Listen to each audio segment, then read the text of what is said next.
अगर आपने चैप्टर 1 नहीं देखा है तो सबसे पहले चैप्टर 1 को देख लीजिए ताकि आपको आगे की कथा के बारे में पता चले। Link in the description. इसके आगे जो भी होने वाला था वो इतिहास में होने वाली महान लड़ाइयों में से एक था। ऐसी लड़ाई ना किसी ने देखी थी और ना ऐसे होने की किसी को कल्पना थी। जुलाई के महीने में ना रुकने वाली बारिश और ऐसा रास्ता जहाँ पे कदम कदम पर चट्टानें गिरती हो, ऐसे रास्ते से उन 600 मावड़ों ने महाराज को लेके जाने का निर्णय लिया, और वो भी नंगे पैर और बिना किसी घोड़ों के, क्योंकि अगर घोड़ों का इस्तेमाल करते तो उनकी आवाज़ से वापस जाने वाला दुश्मन चौकन्ना हो जाता। अभी अगर सफ़र की बात करें तो पन्हाड़ा से विशालगढ़ का रास्ता 61 किलोमीटर का है, जिसमें 13 घंटे लगते हैं, और अगर रास्ते में रुके तो समय पर पहुंचना मुश्किल होगा। इसलिए मावड़े बिना कुछ खाए या पिए लगातार चलते रहे। और दूसरी तरफ शिवकाशीत को सिद्दी जोहर के सामने महाराज समझकर खड़ा कर दिया गया। लेकिन जब दोनों बात कर रहे थे तभी सिद्दी जोहर के एक सैनिक ने भागते हुए आकर कहा कि हुजूर आपके साथ धोखा हुआ है। हुजूर, शिवाजी तो सबको चकमा देकर विशालगढ़ की ओर निकल पड़ा है। आप कुछ कीजिए हुजूर। सिद्दी जोहर आश्चर्यचकित हो गया। वो समझ नहीं पाया कि अगर शिवाजी विशालगढ़ की ओर जा रहा है तो मेरे सामने है, वो है कौन? लेकिन जैसे ही सिद्दी जोहर शिवकाशीत की तरफ देखता, शिवकाशीत ने अपनी तलवार निकाल के सिद्दी जोहर के हर एक आदमियों पर वार करने लगा, पर सिद्दी जोहर को उसके सैनिकों ने बचा लिया, और जोहर ने अपने दामाद यानी कि सिद्दी मसूद को महाराज को पकड़ने का आदेश दिया। उसका दामाद उसी समय अपने साथ 5000 की सेना लेकर विशालगढ़ की ओर निकला, जिसमें 1500 घोड़सवार और 1500 लड़ाकू सैनिक का मिलाव था। और यहाँ 10 घंटे से लगातार चलते हुए मावड़े घोड़किंड तक पहुंच गए थे।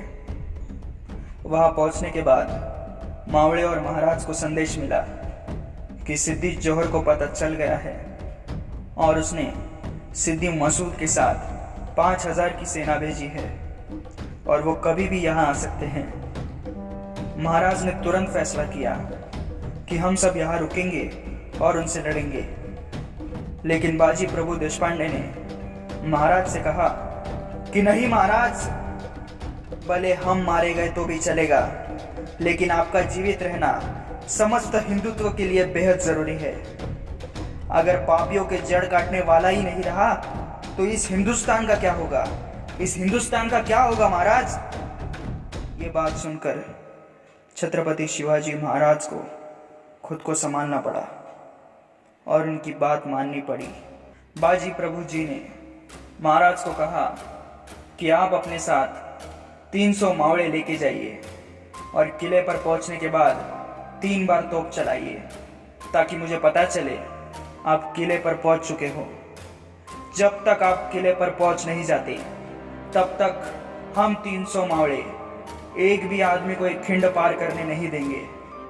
महाराज ने उनकी आंखों में स्वराज्य प्रेम और शत्रु को मार गिराने की आग देखी, और जय भवानी बोलकर वहां से विशालगढ़ की ओर निकल पड़े। अभी घोड़किंड से विशालगढ़ तक का रास्ता 3 घंटे का है, लेकिन ना महाराज को और ना बाजी प्रभु जी को पता था कि विशालगढ़ के नीचे सिद्दी मसूद ने सूर्यराव सुर्वे और जसवंतराव दलवी, जो बीजापुरी सेना के सरदार थे, इन दोनों को थोड़ी सी सेना के साथ तैनात किया था कि अगर महाराज आगे निकल गए तो भी वो किले पर जाने नहीं चाहिए।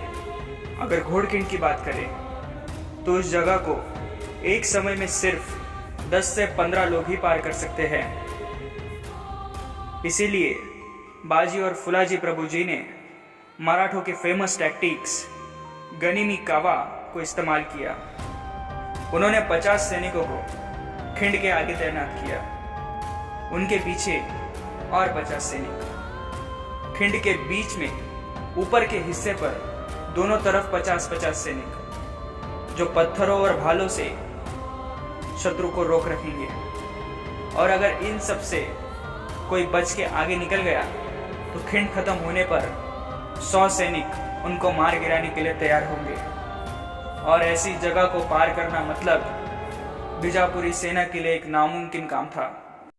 कुछ ही देर में युद्ध शुरू हुआ और मराठे ऐसे लड़ रहे थे जैसे शंकर भगवान के महाकाल का रूप हो। वो एक भी आदमी को खिंड पार करने नहीं दे रहे थे।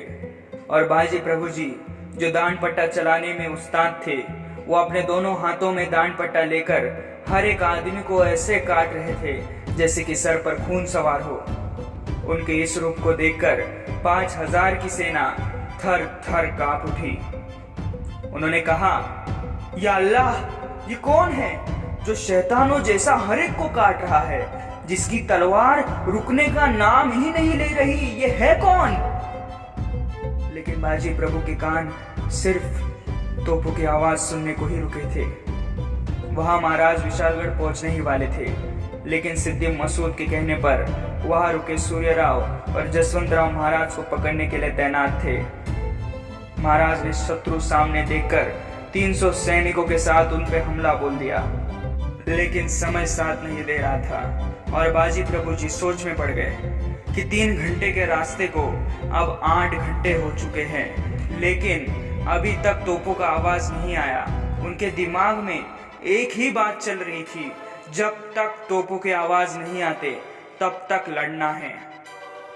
8 घंटे लगातार लड़ते हुए शरीर पर अनगिनत घाव और एक तरफ से बहुत से सैनिकों का मारा जाना, ऐसी कठिन परिस्थिति में अकेले 5000 के सामने खड़े रहना, ये आपको पागलपन लगेगा, लेकिन यही है स्वराज्य प्रेम, यही है शिव प्रेम और यही है अपनी सोच पर, अपने जबान पर टिके रहना। सिद्दी मसूद के एक सैनिक ने आके कहा कि हुजूर, अगर इसको रोका नहीं गया तो ये हम सबको खत्म कर देगा, कोई भी जिंदा नहीं बचेगा, हुजूर आप कुछ कीजिए। सिद्दी मसूद ने उसी समय अपने एक बंदूकबाज को बुलाया और कहा कि उनका सरदार आगे लड़ रहा है, बाजी नाम है उसका, उसको गोली मार के खत्म करो, ये हमारा आदेश है। वो सैनिक आगे जाता है, देखता है तो क्या, हर एक सैनिक का शरीर खून से भरा हुआ है, हर एक शैतानों के जैसे लड़ रहा है। उसने पूछा कि हुजूर, इनमें से बाजी कौन सा है? उसने कहा, अरे जो सबसे ज्यादा लाल है, जिसके शरीर पर सबसे ज्यादा वार है, वो है बाजी। उसने नेम लगाकर उनकी छाती पर गोली चलाई। गोली लगते ही बाजी प्रभु जमीन पर गिर पड़े, लेकिन तोपों के आवाज अभी तक आए नहीं थे। उन्होंने बेसुधी की हालत में आंखें खोली, पर आंखें खोलते ही कुछ दिख नहीं रहा, सब कुछ काला नजर आ रहा है। पर मेरा राजा अभी तक किले पर पहुंचा नहीं, मेरा काम अभी तक खत्म नहीं हुआ। उसी हालत में वो वापस उठे, दोनों हाथों में तलवार लेकर वापस हर एक को काटने लगे। बीजापुरी सेना लड़ने से डर रही थी, लेकिन फिर भी अकेला आदमी हर एक को काट रहा था। कुछ समय बाद किले से तोपों की आवाज आई।